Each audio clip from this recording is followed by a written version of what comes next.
زمین پر یہ جو نیچرل ڈیزاسٹرز آتے ہیں، قدرتی آفات جو آتی ہیں، اس کا ابھی جو ہمیں یہاں پر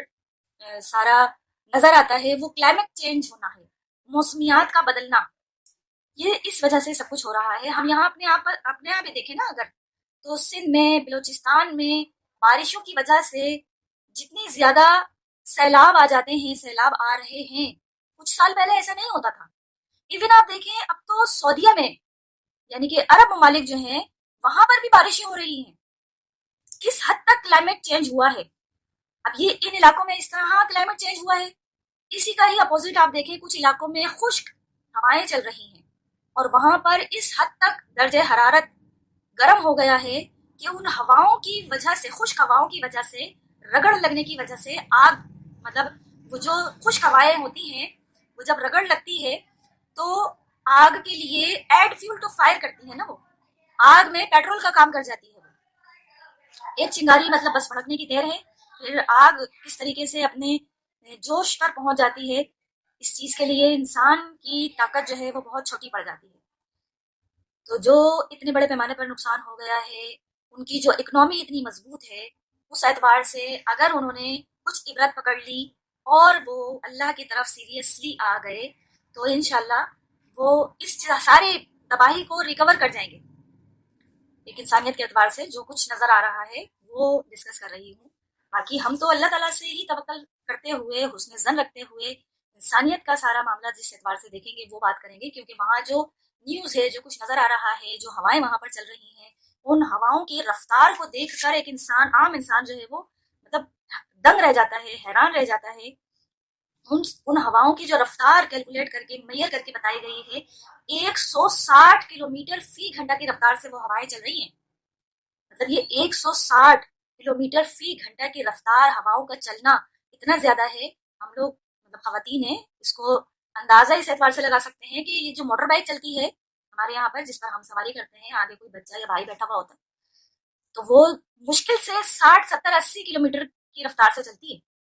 اور گاڑی بھی ہوتی ہے، وہ آپ 120 140 سے زیادہ کی اسپیڈ پر نہیں لے جاتے ہیں۔ اور آپ اندازہ لگائیں وہ ہوائیں جو چل رہی ہیں وہ 160 کلومیٹر فی گھنٹہ کی رفتار سے سفر کر رہی ہیں۔ مطلب کس طریقے سے اس آگ کو، مطلب گھنٹوں میں وہ آگ کہیں سے کہیں پہنچ رہی ہے۔ اتنے ہیلی کاپٹرز ہیں اور اتنے جو ہے وہ آگ بجھانے کے لیے وہاں پہ سولجرز کام کر رہے ہیں، اس کے باوجود اس آگ کے اوپر کوئی قابو پانے کا ابھی فی الحال تو کوئی امکان نظر نہیں آ رہا ہے، جب تک کہ میں نے نیوز دیکھی ہے تب تک کی بات بتا رہی ہوں۔ تو چونکہ وہ لوگ بھی کرسچنز ہیں، اہل کتاب میں سے ہیں، اور نبی صلی اللہ علیہ وآلہ وسلم کی حدیث مبارکہ کی روشنی میں انشاءاللہ ایک وقت آئے گا کہ وہ بھی اسلام قبول کر لیں گے حضرت عیسیٰ علیہ السلام کے آنے پر ہی۔ اور اس آگ کو کچھ لوگ جو ہیں وہ اس اعتبار سے بھی ذکر کر رہے ہیں کہ یہ قرب قیامت میں جو آگ لگنے کا نبی صلی اللہ علیہ وآلہ وسلم نے حدیث میں فرمایا ہے، صحیح بخاری شریف کی حدیث مبارکہ ہے، 3329 نمبر پر آپ علیہ السلام کی حدیث مبارکہ ہے ڈیٹیل کے ساتھ، اور 3 بہت بڑی نشانیاں آپ علیہ السلام نے بتائی تھیں۔ ایک صحابی ہیں، وہ نبی علیہ السلام کے پاس آئے تھے مسلمان ہونے سے پہلے، اور انہوں نے پوچھا تھا کہ یہ 3 سوالات میں آپ سے پوچھنا چاہتا ہوں، اور ان 3 سوال کے جواب وہی دے سکتا ہے جو نبی ہوگا۔ کہ قیامت کی سب سے بڑی نشانی جو 10 نشانیوں میں سے بتائی گئی ہے، سب سے پہلی، سب سے بڑی اور بڑی نشانیاں جو ہے وہ 10 ہیں، ان میں سے سب سے پہلی نشانی جو اب آئے گی وہ کون سی ہے؟ اور اس کے علاوہ 2 اور سوال پوچھے تھے، ان کا فی الحال یہاں پر ذکر کرنے کی مجھے اس اعتبار سے کوئی حاجت محسوس نہیں ہو رہی ہے، وہ انشاءاللہ کسی اور دن ذکر کر لیں گے۔ تو وہ جو قیامت کی نشانی نبی صلی اللہ علیہ وآلہ وسلم نے ذکر کی تھی، تو اس کو یہی آگ بتائی تھی، اور آگ کے حوالے سے نبی علیہ السلام نے فرمایا کہ وہ آگ لوگوں کو مشرق سے مغرب کی طرف ہانک کر لے جائے گی۔ تو اس الفاظ سے ہی آپ اندازہ لگائیں کہ ابھی یہ جو آگ لگی ہے یہ تو اس کا الٹا ہو رہا ہے۔ مطلب امریکہ جو ہے وہ آلموسٹ مغرب میں واقع ہے، اور پھر اگر لوگ بھاگ کر آتے ہیں تو مشرق کی طرف آئیں گے۔ تو نبی علیہ السلام نے تو اس کا الٹا کہا ہے کہ مشرق میں آگ لگے گی اور وہ آگ لوگوں کو ہانک کر مغرب کی طرف لے جائے گی۔ تو یہ حدیث اس آگ کے اوپر فٹ ان نہیں بیٹھ رہی ہے،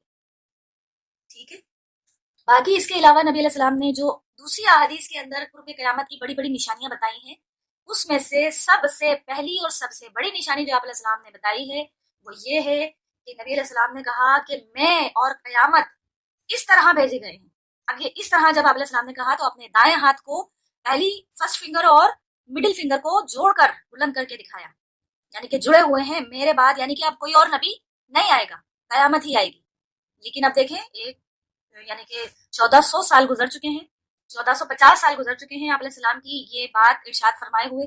اور لوگ جو ہے وہ قیامت کے منتظر ہیں، اور شاید ایسے سمجھتے ہیں کہ قیامت جو ہے وہ کوئی ویڈیو فلم کی طرح ہمیں اس کو انجوائے کرنے کا موقع ملے گا۔ ارے بھائی، قیامت کی خبر سن کر انسان کو اپنی قبر کی تیاری کرنا چاہیے، اپنی آخرت کی فکر ہونا چاہیے۔ اصل میسج تو قیامت کی خبر دینے سے مراد یہ ہے کہ اپنی موت کو یاد کرو۔ یہ جتنی بھی قدرتی آفات آتی ہیں، یہ سمجھ لو اللہ تعالیٰ کی طرف سے ایک ہلکا سا جھٹکا ہوتا ہے، انسان کو سنبھل جانے کے لیے اشارہ ہوتا ہے، یہ نشانی ہوتی ہے کہ اللہ تعالیٰ یاد دلا رہا ہے کہ تمہیں بھی ایک دن مرنا ہے، سب نے ایک دن اللہ کے حضور مر کر جانا ہے، تو اس چیز کو یاد رکھو اور پھر اپنی آج کی زندگی کو سدھار لو۔